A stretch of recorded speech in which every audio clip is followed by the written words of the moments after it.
How you doing? I don't know why I'm on here and say some of the things I say. I'm compelled to do it sometimes. I'll have these thoughts that are in my mind. They're just popping in there sometimes, and I don't know, I'm just compared to share, but compared to share? Compelled to share. But I know it's the right thing to do because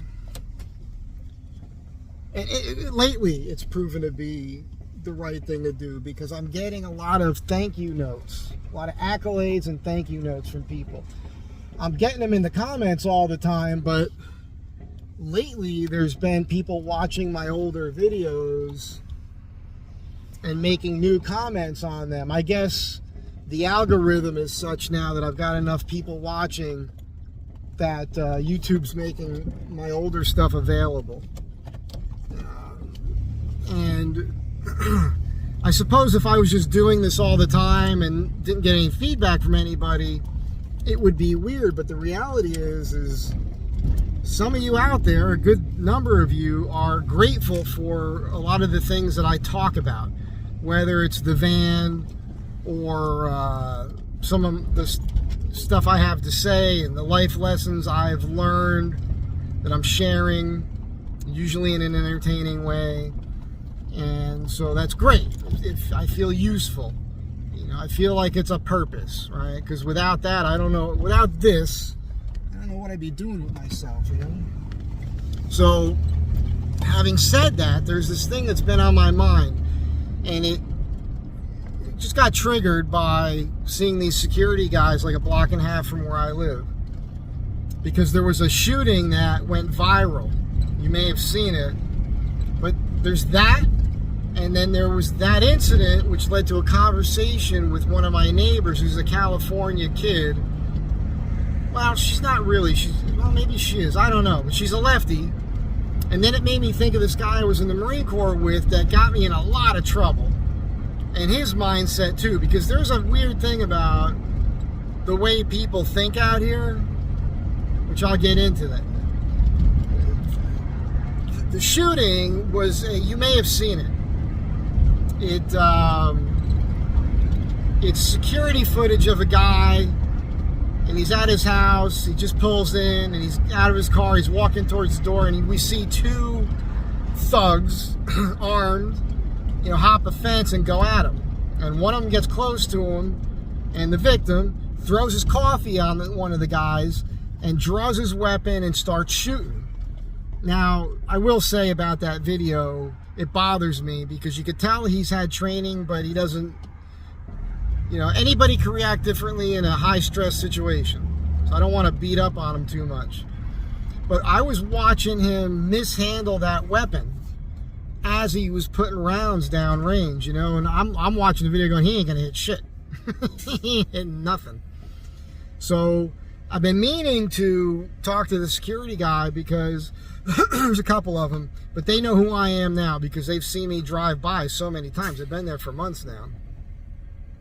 And I just want to give him a note with my number, like if this guy wants to talk to anybody about anything, because I'd like to get him familiar with point shooting or intuitive shooting, which is a system that I think it goes all the way back to World War I, where it's more about drawing your weapon and putting rounds down range as quickly as possible before you even get your second hand on the weapon and try to take really good aim. And there's been a lot of study on this, and it proves to be highly accurate once you've trained this way enough to where, boom, and I do it all the time. You're an asshole. Sorry. Tesla drivers are the new, Prius drivers who used to be the BMW drivers. There's another one right in front of me. And they baby these things, right? They've got to go like 1.5 miles per hour over a speed bump. He's going to hit his brakes again. Oh my God, come on, dude. There's suspension built into those cars, They got little springs. Sorry, lost my train of thought there. As I was saying, intuitive or point shooting, which is something, if that guy had done that, he might have hit one of those guys, which brings me to the next part of the conversation, which is my neighbor. She's the one who actually turned me on. I had already seen the viral video, but I didn't know that it was a block and a half from where we live. And she said something to me about it. I was like, oh yeah, I saw it. And I was talking to her about how it should be handled, and she thought, and she tried to argue with me, which she has never, won an argument with me. She consistently says dumb things, and this is a smart, it's beautiful. I think she's beautiful. And we went out a little bit back in the day. I've known her for decades, but because she's, a lefty, I can't go out with her because it would just be this constant problem with her not understanding common sense and reality, because that's the base with which all my logic comes from. I'm a logical, pragmatic person. She, like all of them, are emotional people that repeat talking points that sounds like it makes them feel good, not based on reality. So, you're an asshole too. People at lights that don't put their blinker on to let you know that they want to turn, and then you come up on them and they just stop, and then they look in the rearview mirror and then they put their blinker on. The driver book tells you put your blinker on, you put your blinker on 100 yards before you have to turn, letting everybody else around you know what your intentions are. Here's another guy. This guy has to make a left, but he has to veer to the right, so I can't pass him until he makes his right. I'm starting to think that the people driving are purposefully doing things to aggravate me. But then that's me being crazy. What the hell was I saying? Oh, so she had this whole thing about how, I was like, yeah, it's good that he had a weapon and drew it and was firing back. She went, oh, no, that isn't. That's wrong. What if he would have killed the guy? Oh my God, what are you doing, buddy? To which my retort to her is, that's what should have happened. That's what should have happened. This thing, I don't. What do you want? You want an armed villain to get away so that he can then go and attempt that on someone else. So that guy getting away, now that guy, if he wasn't scared to death against doing it again, is going to do it again and rob somebody else, ruin somebody else's day, and quite possibly kill some innocent person.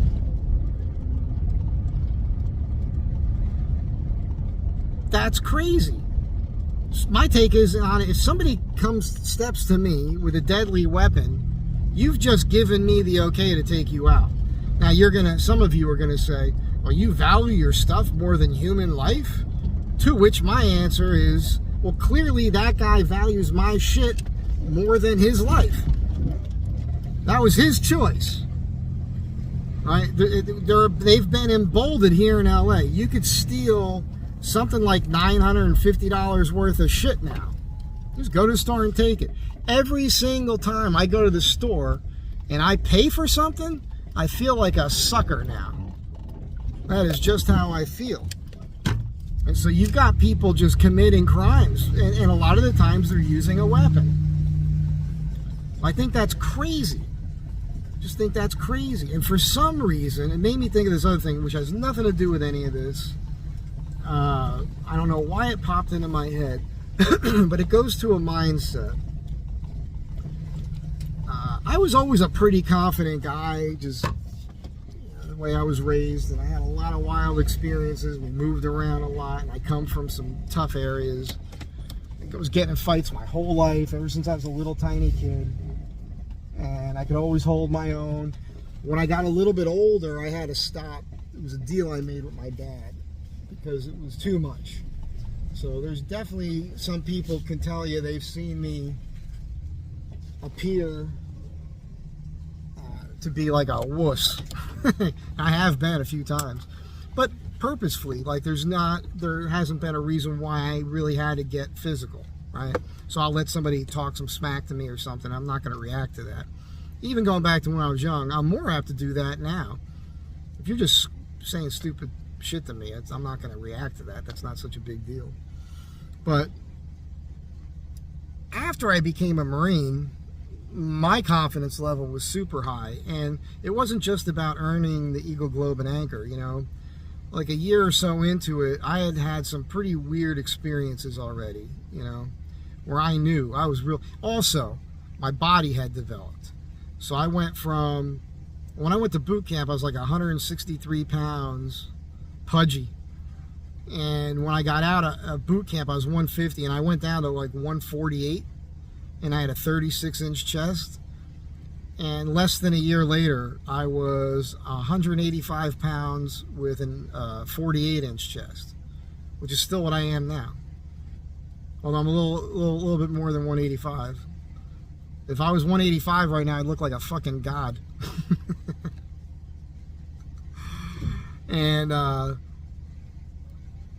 so, you know, once I had that size to me, and I'd put some dudes down, and I'd been in some very high stress situations at that point and handled them well, that was, you know, that was man. I felt like a man at that point. And I bring this up because there was this dude I was in with who, he got me in a lot of trouble, this guy. He was a messed up dude. I watched him freebase cocaine right in front of me. He's dead now. He was, his dad was a Marine. His dad had been a combat photographer in World War II, Korea, and Vietnam. And his mom was Japanese, so he was half Japanese. And I remember we were at a party. This is 1986. This guy, I remember I got to my base. We were both, this is the thing, we were both infantry Marines. You have to be an infantry Marine to do security forces, which I just found out the other day doesn't even exist anymore. But I was a security force Marine. And some of us, they were putting people into that program at the time as your first job, if you were smart. Like, so a lot of us had very high ASVAB scores, high intellect, you know. I was told I could be a pilot, but if I could go back in time, I'm telling you, I would talk to my younger self and be, dude, what are you doing? But I just wanted to have that combat experience, which never even happened. So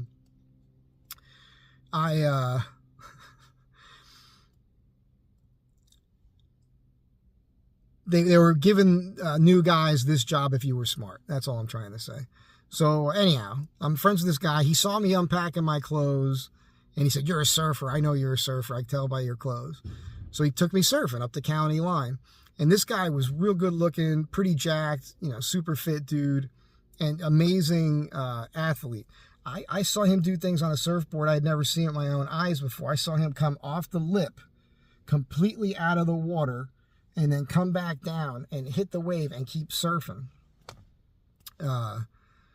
I never saw that before. It kind of blew my friggin' mind, you know.